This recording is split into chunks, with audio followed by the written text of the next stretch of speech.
હા મારા ઘર બાબતે. હા એટલે એમાં કેવું છે ખબર છે? હા ફૂમતાઈ આજ બાર જ્યાં છે તો હવે એના 3-4 દાડે આવશે. એટલે પેલું નાખું તમે ગોતેલું છે એટલે તમે પૂરું કરી આલો ને તો સારું વળે મારે પટી જાય એમ. એટલે મારા ઉપર તમને જો વિશ્વાસ છે તે મારા ઘેર આયા છો તો મિલ્યા? એવું નહીં છે વિશ્વાસ. ના ના હરીભાઈ તો ધૂણી ધૂણી ઘરનું કી છે? એટલે હરીભાઈ છે ના ના ઘરનું કઉ છું હું તો.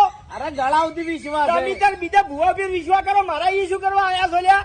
મારા ઉપર જો તમને વિશ્વાસ આવે છે લગી રે. અરે પણ મારી વાત તો અભળો, એ તો ફૂમતાઈ અરે પણ શું તમારી વાત ઓફળું હું? મેં તમને વચન ધૂણી કીધું કે ભૂપતજી તમારે આર્યું દુઃખ છે બરાબર, તમે વર્તા મારા જોડે ના આયા અને સીધા જ્યાં ફૂમતાઈ જોડે, અને ફૂમતાઈએ એના એ દુઃખ કીધું તો ફૂમતાઈ નું માન્યું અને મારું ના માન્યું. એટલે આ તો કઈ મશ્કરી થાય છે લ્યા? એ બોલનો તોલ નહીં કરવાનો લગી રે. મારી વાત અભળો, તમે વૈકણ જેવું કીધું ને એને ઘડી ફૂમતાઈ સીધા મારા ઘેર આયા હતા કે ભૂપતજી આ દુઃખ નહીં તમારા હારી દુઃખ છે, પણ મને